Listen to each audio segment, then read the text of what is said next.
The tank coming up to us now is a T-54 Russian main battle tank. Pretty easy to get what year it came out. The Russians named everything after the year. So T-54, Tank 54. It was brought back from Iraq as a war trophy and was recently acquired from a collection in California.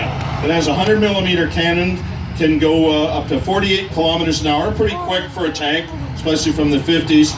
It's a Soviet Union main battle tank, was sold to Iraq.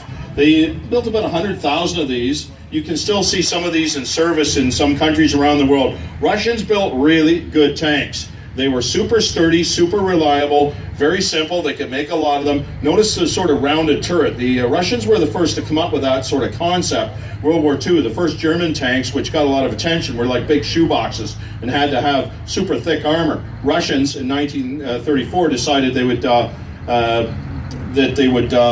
sort of angle the armor, and that meant they could get away with less of it. They were quite brilliant. These things were super effective. But you may notice the lack of electronic goodies the Americans had, and that turned out to be their undoing. Next, Land Rover. It's a Defender 90. Americans had Jeeps, British had the Land Rovers. Land Rovers actually didn't even come out till after World War II, by the way. So if you see a World War II movie with a Land Rover in it, it's not right. They're still widely used and served in the Gulf and as admin transports. They carry troops, supplies, served as ambulances. This is a Special Air Service, or SAS unit. It operated behind enemy lines, kind of like the Rat Patrol in World War II. That's sort of where that whole idea came from. They would disrupt the enemy, and they had many tasks to track down Scud missile launchers. They had to be fast, well-armed, carry enough food and water to last weeks if need be. Look at the twin machine guns in the back. And then if you look, it's hard to count all the weapons on these. Some of them were sort of a pinkish color, depending on where they were used. They often would call those Pink Panthers, by the way. Very cool vehicles. Look at all the gas. They have extra fuel and water and everything they would need to stay out in the desert. They're amazing soldiers. This is a Daimler Ferret Mark I. I had one of these myself. Ferrets were used by the British and many other nations starting in '54. So these things had a long service history. The Gulf War in '91 was the last conflict they participated in. By 1994, 40 years later, they were retired from service. This particular vehicle, call sign 43 Alpha, was actually used in the Gulf War by Lieutenant Josh Gill and Trooper Lindsay. They're both here last year, and in the exact Ferret Scout car they were in 25 years ago. It's equipped with the same markings as it had. Now this is something Al Duffy actually found in an open field in Belgium. It had been sitting there 18 years. It was kind of a mess, and Al did a wonderful job. They have a Rolls-Royce 6-cylinder B60 engine in the back for engine nerds. It'll do about 100 kilometers an hour off-road. They have a Wilson pre-select gearbox or transmission, if you will. It's kind of a fun thing to drive. There's not a clutch, but there's a pedal that looks like one, and it'll go just as fast backwards. They're super maneuverable. The Mark I, like this one, does not have a turret. Canadians had about 130 of these that they used for reconnaissance and peacekeeping. The one I owned for about 10 years had been overseas peacekeeping. Very cool little ride.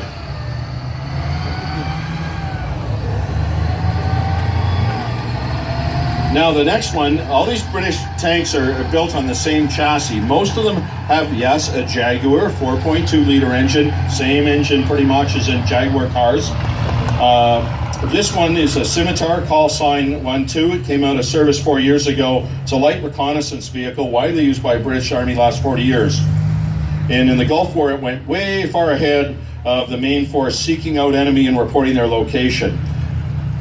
And this one was used by the 16th, 5th Queen's Lancers. Very cool ride. You know, these things go about 80 or 90 kilometers an hour. In Europe, the military and collectors alike actually drive them on the road. So you could drive this up and down the Don Valley Parkway if you wanted to play it. Yeah, sure, yeah. It's really fun to go through the drive-through at McDonald's. Usually you get it free when they see the gun. Now the next one, very similar, but look in the back. This one's a Striker. So it's the same chassis, but it doesn't have that gun in the front. It was a reconnaissance vehicle, but its job was to destroy enemy tanks and armored vehicles. It followed behind the Scimitars. It used the swing fire missile system. And you look in the back, you can see there's a complete swing fire missile system in this one. It's been deactivated, if you're wondering. So you never know when somebody's going to push the wrong button. It held 5 missiles, 5 more stowed inside. Range of the missiles was about 4 kilometers, and it's capable of destroying any modern enemy tank. It was with the Queen's Dragoon Guards, a Welsh regiment. You see a dragon and the Welsh flag in the hull of the vehicle. This vehicle was in the Gulf War and did successfully engage several Iraqi tanks and armored vehicle. Today it's manned by its original controller, Calvin Bird. He's the guy who aimed and fired the swing fire missiles and destroyed a number of Iraqi tanks and armored vehicles. Calvin's wife's expecting their child, and Calvin was pulled off to war, missed the birth of his son by a matter of a day or two. When he returned to the UK several months later, he became acquainted with his son. Their meeting at the front of many newspapers. Today it's Commander Sean Bannister, during the Gulf War, commanded another Striker, also with the Queen's Dragoon Guards. Now we got a Scorpion, again a similar vehicle, designed as a reconnaissance, and it was light and very, very fast. Master weapon is a 76 millimeter cannon. It barks, it bites. This was call sign 21, also with the 14th, 20th King's Hussars, commanded by Staff Sergeant Les Critchlow, and its original driver, Stu Craddock, came in from England to do this. Awesome.